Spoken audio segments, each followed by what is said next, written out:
எழுத்தாளர் சங்கீதப்பிரியா தக்ஷணாமூர்த்தியின் நிழல் நீ நிஜம் நான் பாகம் 23. கதையின் குரலாக நான் உங்கள் சங்கீதப்பிரியா தக்ஷணாமூர்த்தி. அனைவரும் தங்கள் அறையிலிருந்து தயாராகி கீழே வர அவர்களுக்கான உணவு சுட சுட தயாராக இருந்தது. பின்பு நால்வரும் ஒன்றாக அமர்ந்து கதை பேசி சிரித்த வண்ணம் உணவை உண்டனர். குழந்தைக்கு யாழினி உணவை ஊட்டுவதாக கூற அவள் பொறுப்பில் குழந்தையை விட்டுவிட்டாள் மிருத்ரா. அனைவரும் சாப்பிட்டுவிட்டு முடித்துவிட்டு வெளியே சுற்றி பார்க்க செல்லலாம் என்று நினைத்து அங்கிருந்து கிளம்பினர். அன்றைய நாள் அவர்களுக்கு மகிழ்ச்சியாகவே கழிந்தது. ஊட்டியில் புகழ்பெற்ற பொட்டானிக்கல் கார்டன், ரோஸ் கார்டன், பைகரா நீர்வீழ்ச்சி என்று அனைத்து இடங்களையும் சுற்றி பார்த்தனர். மனதிற்கு இதமாகவும் இருந்தது இந்த சுற்றுலா அவர்களுக்கு. இரவு காட்டேஜிற்கு வெளியே ஃபயர் கேம்ப் வசதி செய்யப்பட்டிருந்தது. நடுவில் மரக்கட்டைகள் நெருப்பு மூட்டி கொழுந்துவிட்டு எரிந்து கொண்டிருக்க அதை சுற்றி அனைவரும் அவரவர் துணைகளுடன் மகிழ்ச்சியுடன் பேசிக் கொண்டிருந்தனர். ஃபஸ்ட்டு டே இன்னைக்கு சூப்பராக போச்சுல சூர்யா. எனக்கு நிஜமாவே இன்னைக்கு செம்ம ஜாலியாக இருந்தது. அடிக்கடி ஊட்டிக்கு வரணும்னு நினைப்பேன். ஆனால் நம்மளுக்கு எங்கே அதுக்கெல்லாம் நேரம் இருக்குது. வேலையே தலைக்கு மேலே இருக்கும்போது அதை எல்லாத்தையும் அப்படியே பாதியிலே விட்டுட்டு இங்கே எல்லாம் வரவே முடியாது. ரொம்ப நாளைக்கு அப்புறம் இப்படியெல்லாம் ஒன்றா வந்திருக்கிறது ரொம்ப சந்தோஷமாக இருக்குது. என்ன அத்தையும் வந்து இருந்தாங்கன்னா நல்லா இருந்திருக்கும் என்று மித்திரன் கூற, நானும் அதை தாண்டா நினச்சேன். அம்மா வந்திருந்தாங்கன்னா ரொம்ப நல்லா இருந்திருக்கும். எல்லாரும் சேர்ந்து சந்தோஷமாக என்ஜாய் பண்ணியிருக்கலாம். மாமா, அத்தை, ஆரோகி எல்லாரையும் கூட்டிகிட்டு வந்திருக்கலாம். எங்கே அவங்கள கூப்பிட்டாலும் வரமாட்டேன்னு சொல்லிட்டாங்க என்று சூர்யா கூற, ஆரோகிக்கு செமஸ்டர் எக்ஸாம் போயிட்டுருக்கு. அவளால் எப்படிங்க இந்த நேரத்தில் வர முடியும்? அவளை விட்டுட்டு தனியாகவும் அம்மாவும் அப்பாவும் வர முடியாது.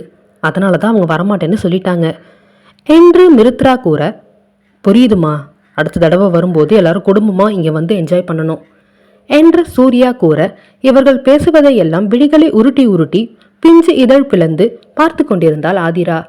தன் மகளை அப்படியே தூக்கி தன் நெஞ்சோடு அணைத்து கொண்ட சூர்யா அவளுக்கு ஸ்வெட்டரை சரி செய்த வண்ணம், என்ன செல்லம் அப்படி பார்க்குறீங்க எல்லாரையும்? இந்த இடம் உங்களுக்கு பிடிச்சிருக்கா? உங்களுக்கு ஜாலியாக இருக்கா என்று மழலை மொழியில் கொஞ்சிய வண்ணம் அவளிடம் பேச அவளுக்கு என்ன புரிந்ததோ தன் தந்தையின் தாடி மீசையை பிடித்து இழுத்து விளையாட ஆரம்பித்து விட்டாள். அவளின் செயலில் ஆ என்று கத்தியவன், அப்பாவுக்கு வலிக்குது செல்லும், இப்படியெல்லாம் பண்ணக்கூடாது.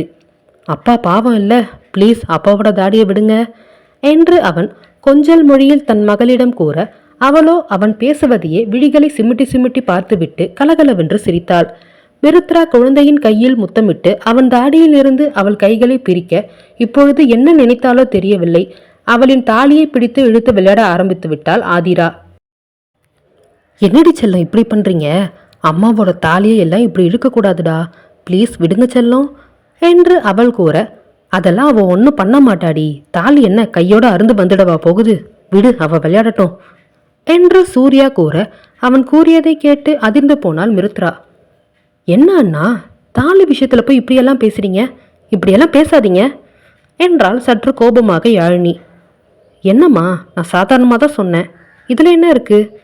தாலி எவ்வளோ பேர் மஞ்சக்கையில் போட்டிருக்கா, அதனால் குழந்தை எழுத்த ஒன்றும் ஆகாது என்று சூர்யா சாதாரணமாக கூற, இனிமே இப்படியெல்லாம் பேசாதீங்க என்றாள் இறுகிய குரலில் மிருத்ரா.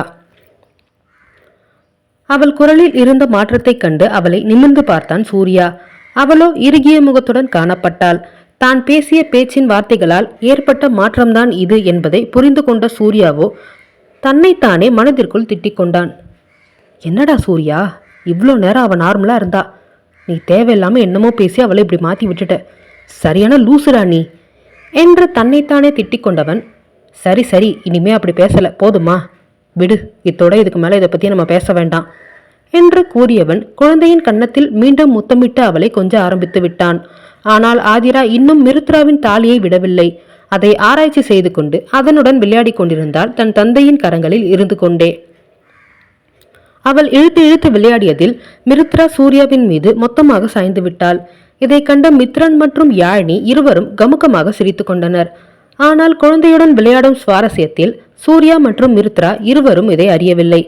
நேரம் ஆக ஆக குளிர் அதிகரித்தது. ஆனால் குளிருக்கு இதமாக நெருப்பு மூட்டப்பட்டிருந்ததால் அந்த ரம்மியமான சூழ்நிலையை ரசித்த வண்ணம் தங்கள் இணைகளுடன் பேசியவாறு அமர்ந்திருந்தனர் இளம் ஜோடிகள் இரண்டும்.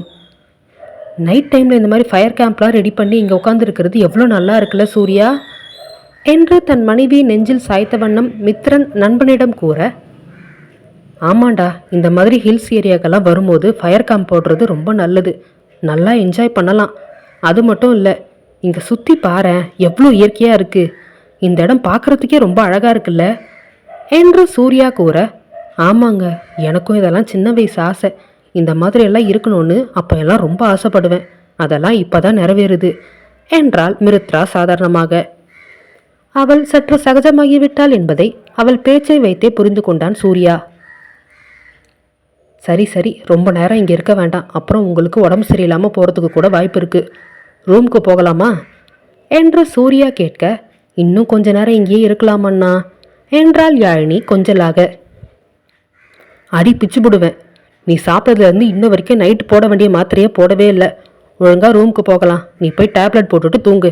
நாளைக்கு மறுபடியும் கூட இதை அரேஞ்ச் பண்ணிக்கலாம், ஒன்றும் பிரச்சனை இல்லை என்று சூர்யா கூற, கண்டிப்பாக நாளைக்கு ரெடி பண்ணணும் என்றாள் யாழினி.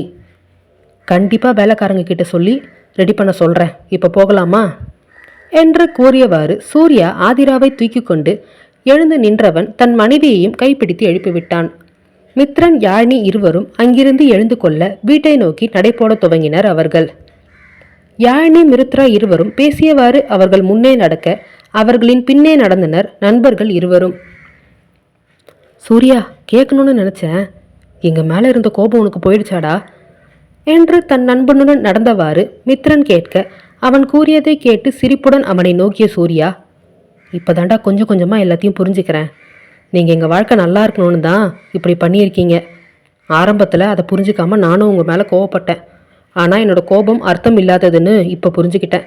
இப்போ எல்லாம் எனக்கு உங்கள் மேலே துளி அளவு கூட கோபம் கிடையாது என்று சூர்யா கூற, தன் நண்பனை தோளோடு அணைத்து கொண்ட மித்ரன், அன்னைக்கு நானும் அப்படி பேசி இருக்கக்கூடாதுடா. நீ யாழினியை மனசு கஷ்டப்படுத்துகிற மாதிரி பேசிட்ட. அந்த கோபத்தில் தான் அன்றைக்கி நானும் அப்படி பேசிட்டு அவளை கூட்டிகிட்டு கிளம்பிட்டேன். அது கூட அத்தை தான் சொன்னாங்க, இங்கே இருக்கிற வரைக்கும் அவன் இன்னும் கோவம் தான் படுவான், நீங்கள் வீட்டுக்கு கிளம்புங்கன்னு அவங்க சொன்னதுனால தான் நான் அன்றைக்கி வீட்டில் இருந்தே கிளம்புனேன் என்று மித்ரன் கூற, எனக்கு புரிஞ்சுதுடா. அதனால தான் நானும் எதுவும் அதுக்கப்புறம் பேசிக்கல. கதிர்வன் மாமா மிருவோட லைஃப்பில் நடந்தது சொன்ன பிறகு எனக்கு இன்னும் அவன் மேலே பாசம் தான் அதிகமாகி இருக்கு. அவளை மாதிரி ஒரு பொண்ணை பார்க்குறது ரொம்ப கஷ்டம்டா என்று சூர்யா கூற, ஆமாம் ஆமாம், அந்த பிசாசு சைலஜா மாதிரி இருக்கிற பொண்ணுங்களுக்கு நடுவில் உன் பொண்டாட்டி மாதிரி ஒரு தேவதையும் இருக்க தான் செய்கிறா, என்ன பண்ணுறது என்றான் மித்ரன். ஷைலஜாவின் பெயரை கேட்டவுடன் முகம் இறுகியது சூர்யாவிற்கு. அதில் தன் நண்பனின் தோளை தட்டிய மித்ரன், விடுடா, அவளை பற்றி பேச வேண்டாம். இனிமே அவன் உன் லைஃப்பில் கிடையாது, அது சந்தோஷம்னு நினச்சிக்கோ என்று அவன் கூற, இல்லடா, அவள் கண்டிப்பாக பிரச்சனை பண்ணுவா என்றான் சூர்யா. அவன் கூறியதை கேட்டு அதிர்ந்து அப்படியே நின்று தன் நண்பனை பார்த்தான் மித்ரன். என்னடா சொல்கிற? பிரச்சனை பண்ணுவாளா? அவள் என்ன பிரச்சனை பண்ணுவா என்று பதட்டமாக மித்ரன் கேட்க, எனக்கும் மிருத்தராவுக்கும் கல்யாணமான பிறகு ஷைலஜா நம்ம வீட்டுக்கு வந்தா என்றான் இறுகிய முகத்துடன் சூர்யா. அவன் கூறியதை கேட்டு நெஞ்சில் கை வைத்து கொண்டு அதிர்ச்சியுடன் அவனை பார்த்தான் மித்ரன். அடுத்து என்ன நிகழப்போகிறது என்பதை அடுத்த அத்தியாயத்தில் காணலாம்.